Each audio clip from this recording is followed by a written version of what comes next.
E aí é um Vasco da Gama que teve um primeiro tempo muito consistente, com 3 meias, tanto o Sforza, o Cocão e o Galdame jogando demais, intensos, brigando por cada bola. Inclusive o Matheus Carvalho, o Cocão, foi o melhor da partida para mim, não só pelo gol que ele fez, mas uma partida extremamente madura de um cara que só tem 22 anos. Inclusive o Sforza com 21 e lá na frente o Galdame, se eu não me engano, tem 27, 28. O meio-campo jovem, mas que conseguiu dar conta do recado. Lá na frente, o Rossi e o David também foram importantes na válvula de escape, o Rossi pelo lado direito, o David fazendo um belo gol e mais uma vez mostrando como é um jogador útil para o Vasco da Gama, longe de ser um craque, mas é útil. É um cara que vem sendo trabalhado muito bem pela comissão técnica e conseguiu ser coroado com um gol. No segundo tempo, o Vasco vai com 2-0, já vou adiantando aqui minha opinião, para mim foi pênalti do Lucas Piton. E no segundo tempo, o Galdame sofre um pênalti do Rodrigo Eli do Grêmio. Esse do Rossi que tá aparecendo não foi pênalti, não foi, né? zero pênalti para mim. Isso aí o Rossi cavou esse lance. Mas o Vasco, com esse jogo consistente, o medo do vascaíno era justamente o que iria acontecer com o 2-0 no placar. Lembrando os jogos contra o Água Santa, entre outros jogos que o Vasco tinha vantagem e deu mole.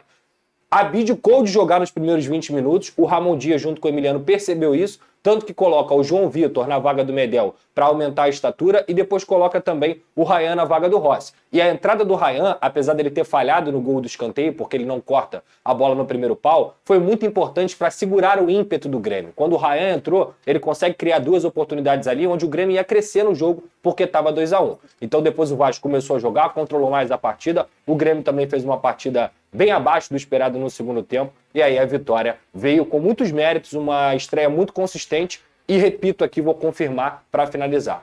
O time do Vasco não é o time que foi eliminado para o Nova Iguaçu, não é a equipe do segundo tempo do Água Santa. Esse é o time do Vasco, consistente, batalhador e que tem um grande técnico e pode fazer no Campeonato Brasileiro, no mínimo, tranquilo. Eu fico feliz é que eu tive a mesma opinião que a Nadine Vaz, que entende muito do assunto, porque eu fiquei com medo de falar algo aqui e ela ir contra a minha opinião. Mas, de fato, na minha opinião, isso aí foi pênalti, eu entendo, mas não tem jeito. Regra é regra. A gente pode debater aqui se a regra é justa ou não, se tem que mudar ou não, mas o que está na regra tem que ser cumprido. Então, se a gente for olhar a regra aí, como disse bem a Nadine Baixo, que entende muito do assunto, isso aí seria pênalti, não tem jeito. Mas eu também acho que foi pênalti lá para o outro lado. Então, assim, novamente a gente falando de erro de arbitragem, e eu acho que só está começando. O Campeonato Brasileiro, a primeira rodada, mostrou que a arbitragem vai chamar muita atenção, só que, infelizmente, de maneira negativa.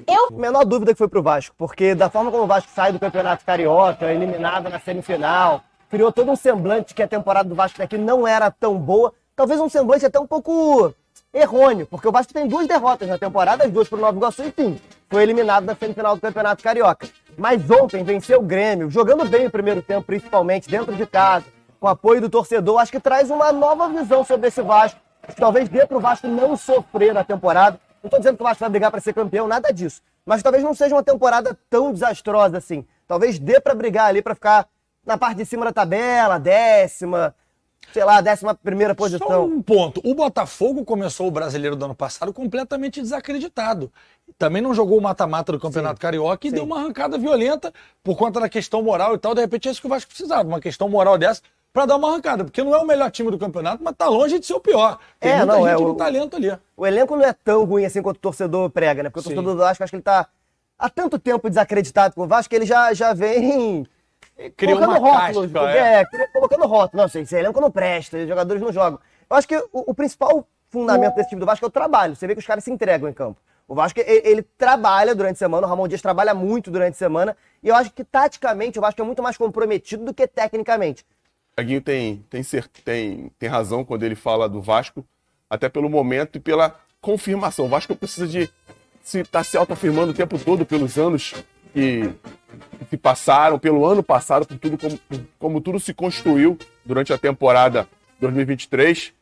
É importante pra caramba vencer em casa, vencer um adversário que é muito forte quando joga fora de casa. O Grêmio sabe jogar esse jogo, não é à toa que é taxado como um time copeiro.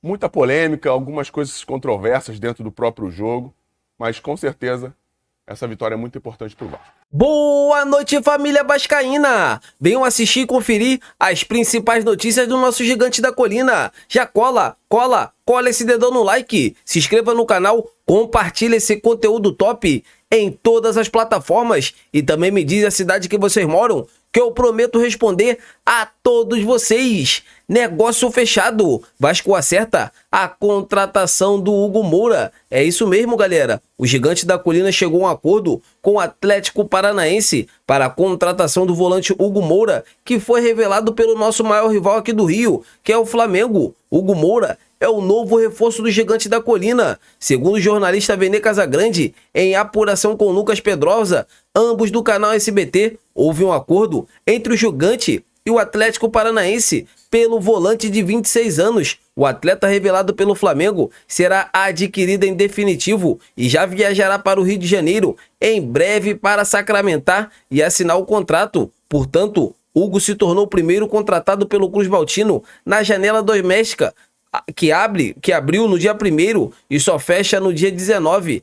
Galera, é um jogador assim polivalente, muito bom. É um atleta que o técnico Ramon Dias vem pedindo constantemente, tanto para 777, tanto para o Pedrinho, tanto para a diretoria vascaína. Vocês podem ter certeza que o Ramon Dias vai lapidar esse garoto. Esse jogador foi até a final da Libertadores com o Atlético Paranaense, perdeu para o Flamengo, jogou muita bola naquele jogo. Enfim, um atleta que marca muito, tem um passe qualificado. Vamos torcer para que ele venha para o Vascão e faça muito sucesso por aqui. E também, galera, não para só por aqui. O Di Maria entrou na mira da 777, tendo em vista que esse astro argentino seria uma contratação fantástica, mas só para o meio da temporada. O jogador assim acenou positivamente, até porque a 777 pretende fazer uma oferta milionária para tentar seduzir o argentino Di Maria para vir jogar aqui no Gigante da Colina. É um atleta que está em fim de carreira, mas todos nós sabemos da capacidade que ele tem com as bolas nos pés. Inclusive, o Payet pode estar entre esse negócio também, até porque o Payet jogou contra ele muito tempo pela França. Payet pelo Olympique de Marseille e o Di Maria pelo PSG. Então, galera, vocês podem ter certeza que assim, ele chegando no Vasco será uma contratação pra gente ir no aeroporto, fazer aquela festa linda, porque o Di Maria merece muito. Vocês aceitariam o Di Maria no Gigante da Colina? Já comentem aqui abaixo. Então é isso, galera, eu tô indo nessa. O sentimento não pode parar. Fiquem com Deus!